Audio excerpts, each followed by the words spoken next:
Shalom, chers frères et sœurs. Alors, bon temps de carême à nous, à vous, bon temps de carême. Je vais m'adresser aux musulmans comme aux chrétiens parce que c'est deux religions qui sont en jeûne actuellement.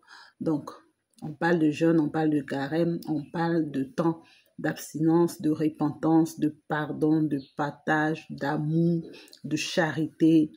Donc, je veux profiter de cette période-là pour demander à mes frères et sœurs qui sont aussi dans le temps de carême de ne pas faire la bêtise des autres années passées. Vous comprenez?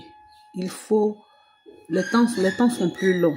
Donc, il faut profiter des instants que Dieu nous accorde, de la grâce que Dieu nous fait, d'être encore vivant, d'avoir encore le souffle de vie. Il faut profiter de ces grâces-là pour véritablement pardonner. Si vous ne l'avez pas encore fait depuis, c'est le moment de le faire. C'est le moment de pardonner véritablement. Cette occasion de jeûne, cette période-là, ce temps de carême-là, nous est donné pour que nous soyons en réconciliation avec Dieu, avec nos frères et sœurs. Il ne faut pas porter des fardeaux lourds pour ne rien faire. Donc, vous êtes là, vous vous privez de nourriture, vous vous privez des choses que vous aimez, alors qu'au fond, le cœur n'est pas bon. Vous avez encore, vous ressentez encore le mal qu'on vous a fait, vous n'arrivez pas à pardonner, soit à un époux, à une épouse, ou à quelqu'un même dans votre vie passée qui vous a fait du mal, vous n'arrivez pas à laisser tomber, vous n'arrivez pas à pardonner. Vous savez, dans cette période, on demande la miséricorde à Dieu, mais en demandant la miséricorde à Dieu, il faut nous rappeler aussi que nous-mêmes, nous n'avons pas fait miséricorde à quelqu'un qui nous a offensés ou aux personnes qui nous ont offensés. Faisons d'abord miséricorde, ensuite demandons la miséricorde à Dieu. D'accord? C'est comme ça que ça fonctionne, c'est comme ça que ça marche. Alors ce message-là, je vous le laisse parce que aujourd'hui, beaucoup d'entre nous faisons toujours la même erreur, de se priver juste de nourriture.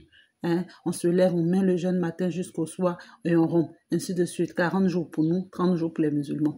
Mais c'est pas le plus important. C'est pas la nourriture, c'est pas la privation de la nourriture qui va sauver ton âme. C'est pas parce que tu t'es privé de nourriture que tu seras sauvé. C'est pas parce que tu t'es privé de nourriture que tu as bien fait. Non. Le plus important, c'est de vraiment se réconcilier, de pardonner à ceux qui nous ont offensés, de se réconcilier véritablement avec celui à qui on ne parle pas, de faire la paix autour de nous, de faire la paix avec nous-mêmes, parce que faire la paix autour de nous, c'est d'abord faire la paix avec soi-même. Donc, faites la paix avec ceux qui vous entourent, faites la paix avec vous-même et puis cherchez la paix ensuite de Dieu.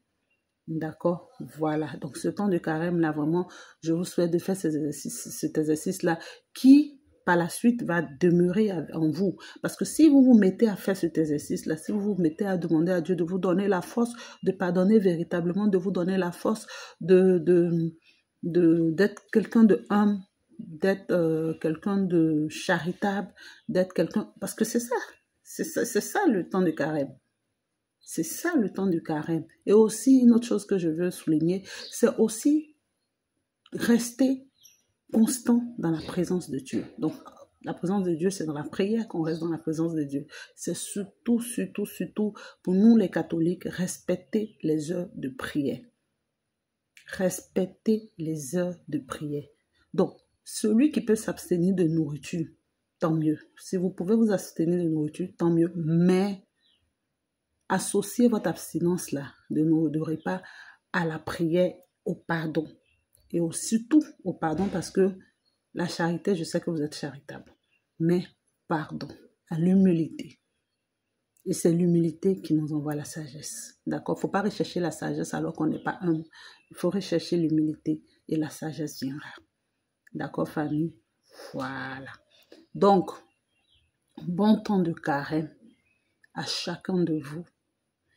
Et puis, union de prière, demandons toujours la force à Dieu de continuer cette marche-là et d'avancer surtout. Parce que derrière, au bout de l'effort, comme j'aime le dire, au bout de l'effort, il y a la récompense. Bon temps de carême à vous et à très bientôt.